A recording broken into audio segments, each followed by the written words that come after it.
Hey Arisers, what's arising? Welcome to another episode of Sound Vent. I have an interesting and relative topic for you today with a very special guest. Now with Sound Vent, this platform is usually meant for people who don't deal with music or in music, just pretty much your everyday people. But of course, I have my sprinkles of people who are. With that being said, he is an Atlanta rapper, awesome, I love his music, who has life battles and overcomes them with a huge heart. Ladies and gentlemen, please welcome Big Chief. How you doing, Big Chief? What's arising?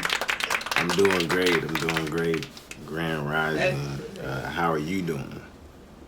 I am doing well. Thank you so much for asking. You have a lot going on. You have music, you have the advocacy program, so let's just dive into it. You have a single with Jay Nolan called Atlanta-ish, which I can't say the actual word, but it's called Atlanta-ish. I love that song. Coming from a fellow Southerner, I appreciated that song very much. And then you also have an EP out called 3 for 3. And it's with The Answer, Here We Go, and Drive Me Crazy, which are the 3 tracks. Now, I did see your music video on Drive Me Crazy, and that's going to be in our topic a little bit later.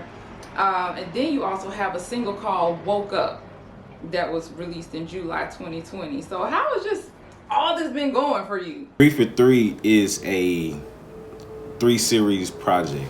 It will be 3 different, connected projects, and each project will have 3 songs. I released Woke Up in July of last year, and the song itself actually comes from the battles and the trials I went through. I actually created the song from actually being able to wake up each day and just be able to thank God to still be here and to still be able to use my talent and my physical ability to continue to grind and get to it, and also to help others. So I felt like I had to make a song about it just to show how grateful I was.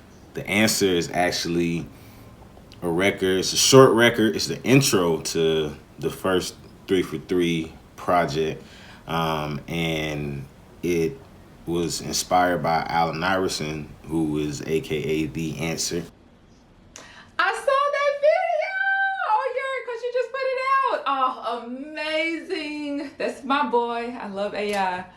But he's definitely one of my favorite athletes coming up, and he was like myself, just tatted up, and they wanted to take so much away from him just because of how he looked, and they wanted to hold him back, but no matter how hard they tried, he still persisted and was able to succeed and still be one of the greatest athletes that has played in the NBA today. Now, one thing I did see on your Instagram is that you have also met John Lewis, and I know that this kind of plays a part in some things that you do, because he is an activist, not only a civil rights leader, but he really acts on a lot of things. How was that experience for you? Even now, it's still something in like, wow, that happened. I just happened to be at Kroger. I was just grabbing a few things. He was talking to a few people, and at first I was like, I don't really want to go up and be, all in his face and just, asking questions. But at this time, it was, pre-COVID, so, I was still really involved and out there. I was volunteering. I was at the middle schools. I was even going to my high schools, going to the elementary schools.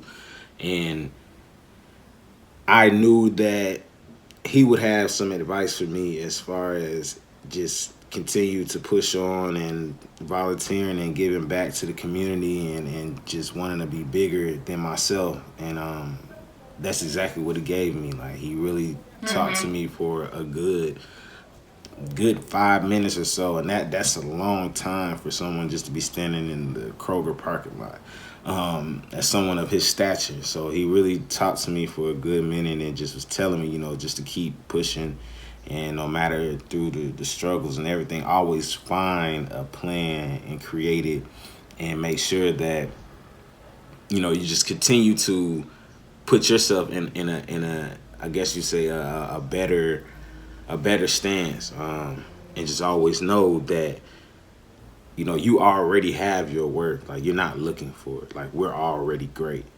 It's already instilled into us when we're born.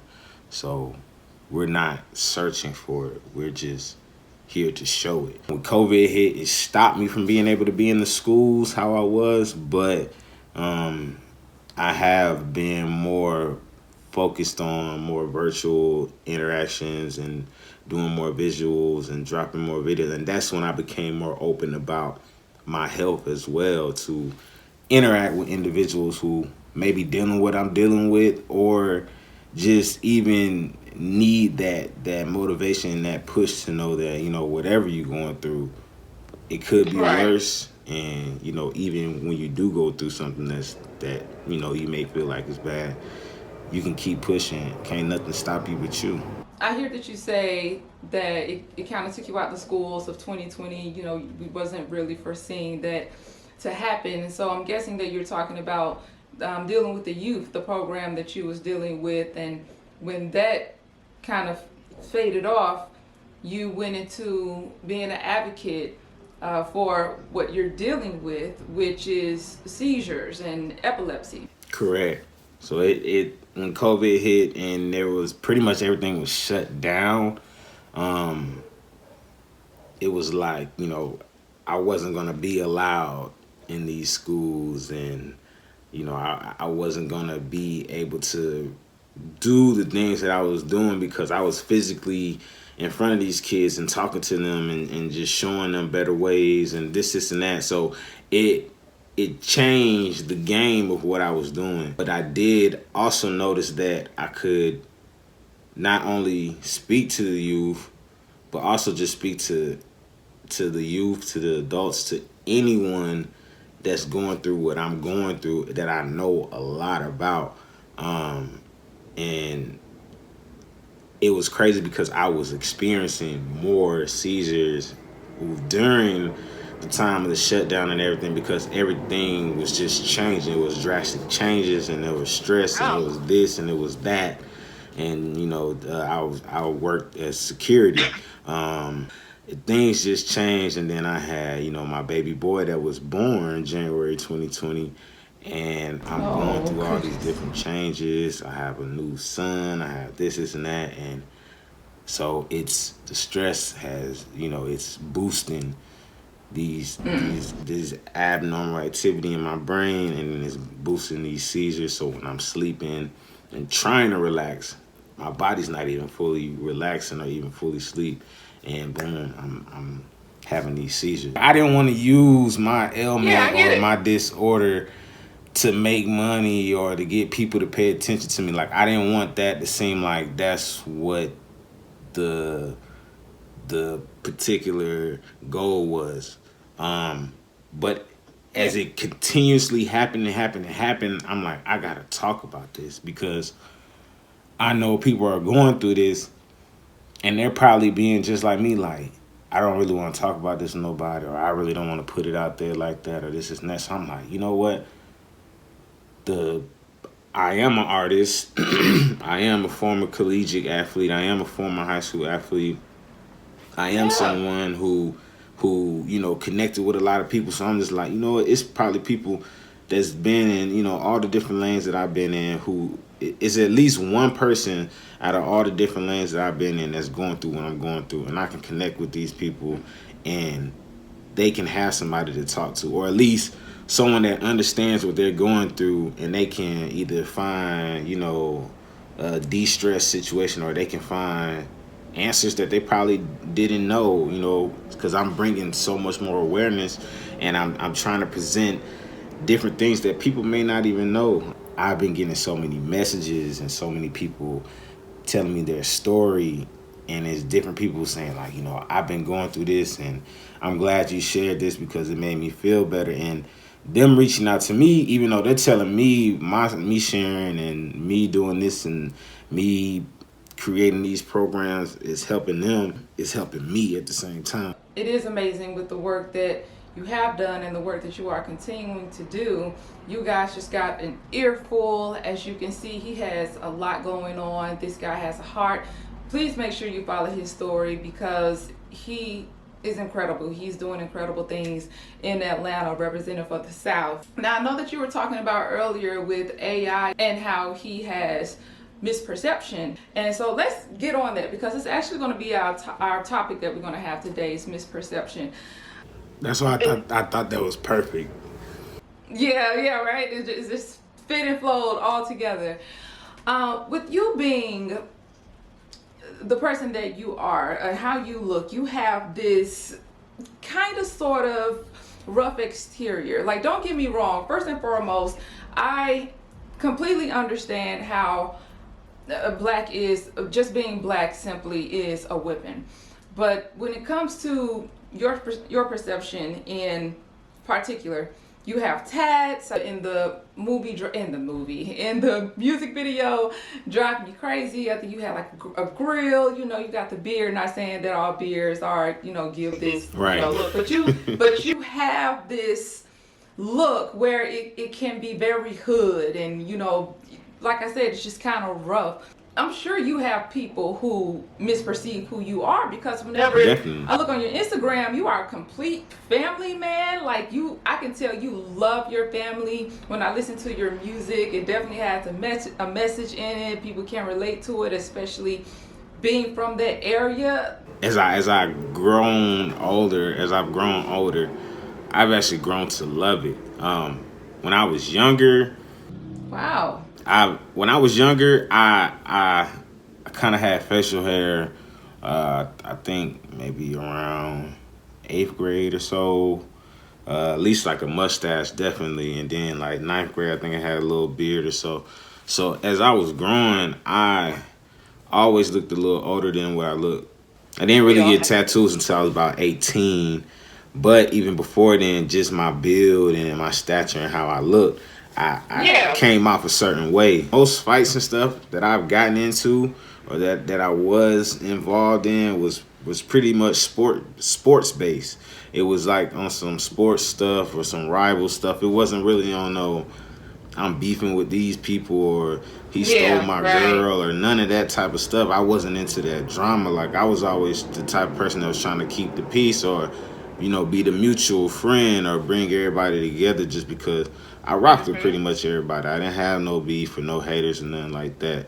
So in high school, just having that stature, like I said, I liked it because like nobody was, really bullying me or bothering me or nothing like that because, just off of their perception of how I looked and all that. As I got older,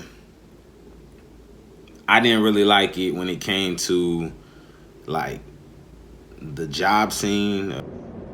Because now it's getting in the way of your money. Yeah, they always, people always tell you. And even before I really, like, this is when I was still in college, people, when I was getting my tattoos and everything, people always say, oh, why are you getting tattoos on your hands? Or, why are you getting tattoos right there that's so visible? You're not going to be able to get a job. And it's funny because I've gotten a lot of jobs with these tattoos on my hands that says fear God, love God. And through God, I've gotten so many jobs and I've been promoted to some of the top positions with these tattoos on my hands. I've even worked at some jobs and been wearing my grills and stuff. So it's not really even truly about how you look. It's about, your skill and your talent and what you're able to present. So what I've always done is I've tried to take my look and change people's perception of just because you see certain people who look like me, don't always assume that they're this or that they're that. I think I was probably like my early 20s. It was like around the college time. And I can't remember where exactly I was, but I had a whole conversation with this guy. And then he was like, man, like, I didn't really know black people were cool like that. And it like threw me for a loop. And I could have got offended, but at the same time, I'm like, well, it's changing his perspective. And he's now kind of opening up about how he used to feel. And it's changing his mind. So it's like, I'm not really going to get offended because he wasn't saying derogatory or trying to disrespect me. He really was trying to break the cycle of something that he's been, that how he was raised and something that he really didn't understand. And that's the thing. People don't understand. They don't know. They don't understand. So they just assume. And I always try to expand my mind.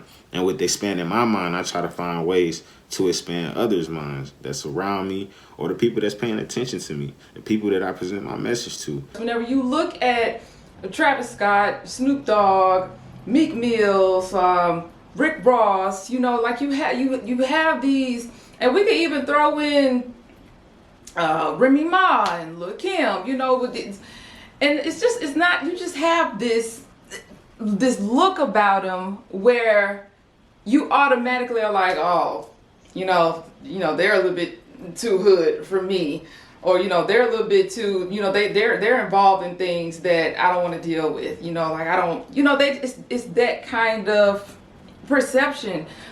But at the same time, here they are collabing with Taylor Swift and Katy Perry. Miley Cyrus is another one. I don't really know exactly what to place her there, but I think she just went like, you want to say one thing about how they look or how you feel, but at the same time, here we are with collabs. And don't get me wrong, I know there are money moves in there, but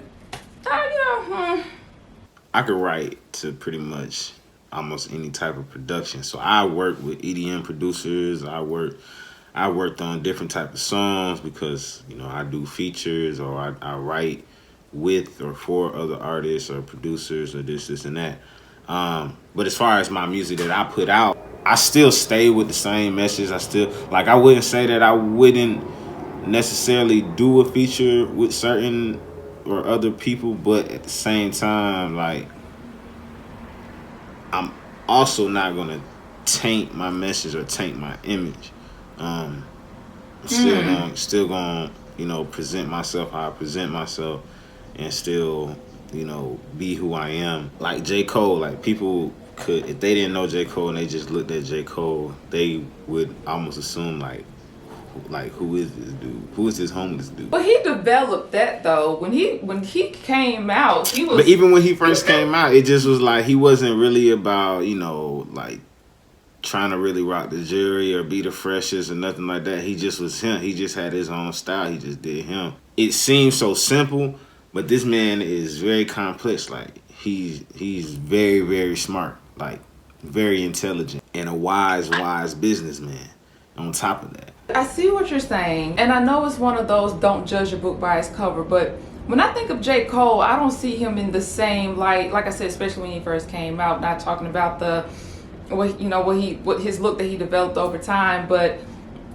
he was never looked at as gangsta or hood, or he was just kind of like in his own bubble. Yeah. And I feel like some of that is because you want us to rub off a little bit on you. Like, you need street audience. You need that crossover to try to gain both sides of the audience. You just can't have like Taylor Swift audience. Taylor Swift is like, no, let's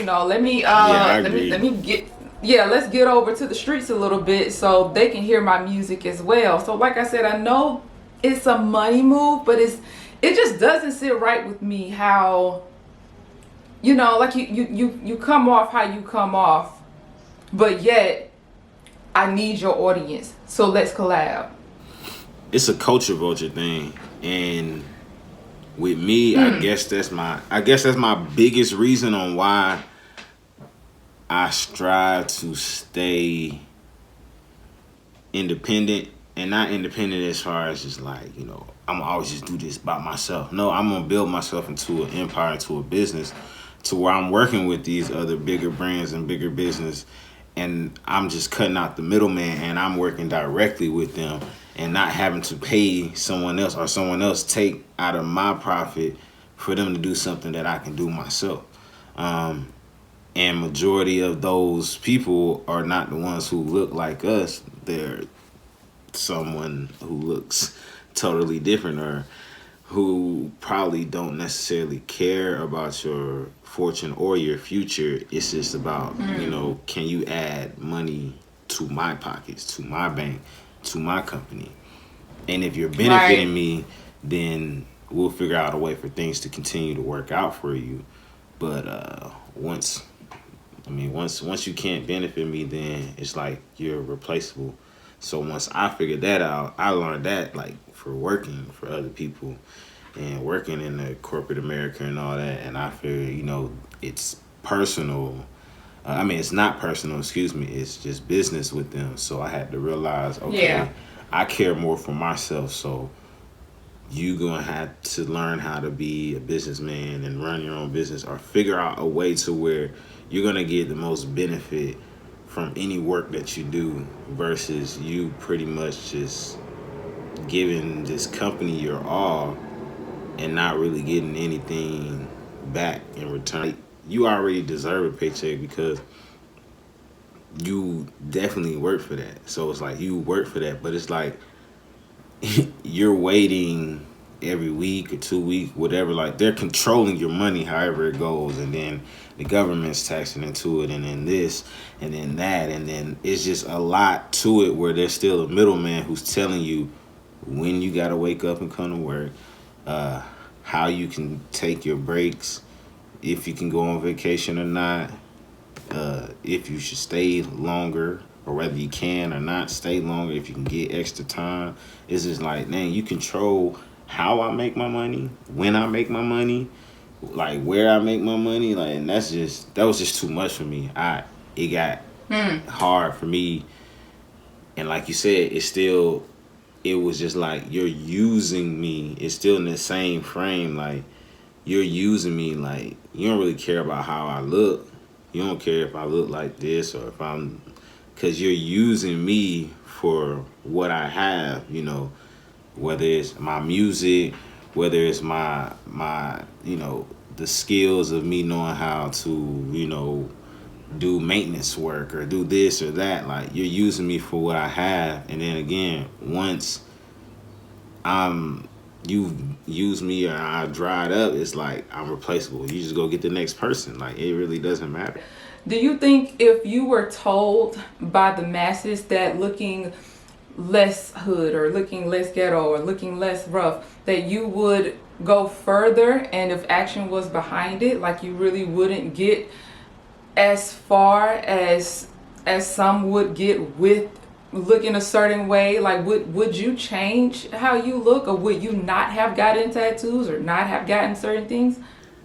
I feel like I've always heard, like, if you look a certain way, you're not gonna get, this type of job. If you look a certain way, you're not gonna be able to do this or get this far in life. So I've always heard that, but it never scared me, or it never made me want to change. It never affected your music in any type of way. Yeah, it never affected how things I want to do, because at the end of the day, I always felt like, well, not necessarily even just be my own boss. It's just like, I'm going to be bigger than what I look like.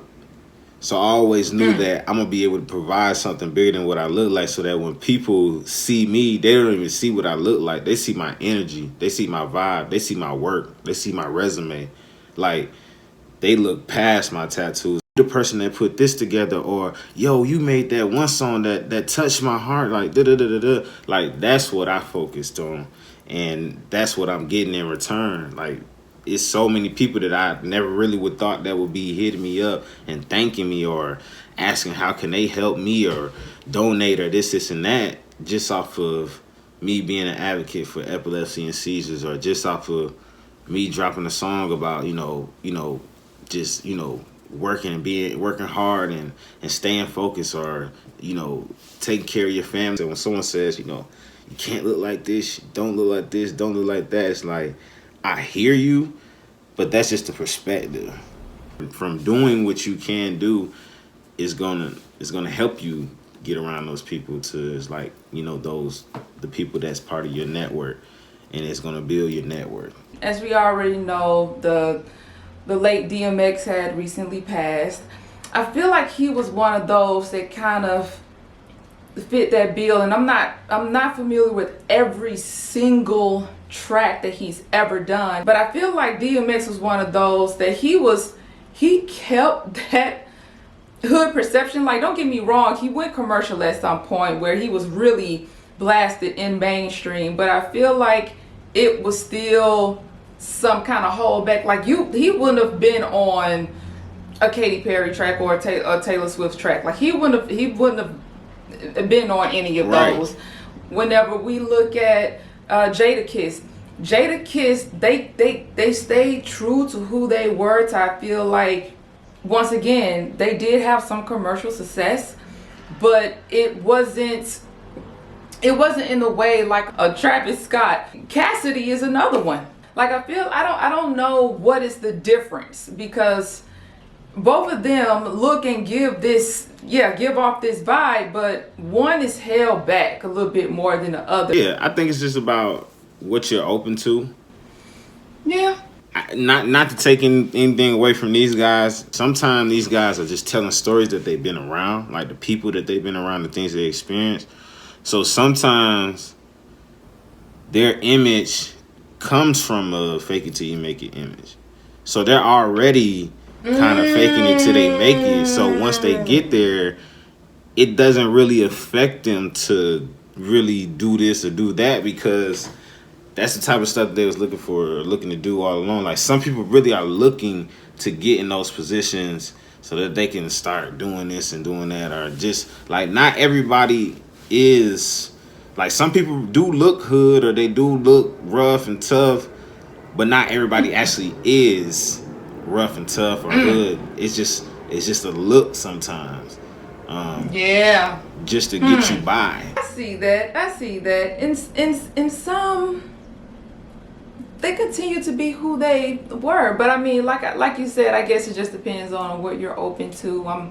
Somebody could hit me up and be like, hey, they want to set you up with this record to do with such and such. Even if they talking money, if that record doesn't sit well with me, if it's not something that I promote, or it's not, it's against my message, or it's just not part of my brand, I'm gonna have to say no. But some people not with it. Like, they talking money, they like, what? A feature with who? Yeah, of course I do. Yeah, and I guess that kind of spills over into what is a sellout, in a sense. Too. And yeah, we'll just have to break down, the dynamics of that one day. But I tell you, this has been a great conversation with you. Thank you so much, Big Chief, for coming on Sound Vent and just kind of like filtering and layering out, stereotypes and misperception, because there's a lot of that's going on in music, and to see where some has went and where some has stopped. Guys, please make sure that you follow Big Chief. His social media and everything will be in the description below. Thank you so much once again. Thank you for tuning in, and stay tuned for the next Sound Vent. Be blessed, stay up, and stay arising.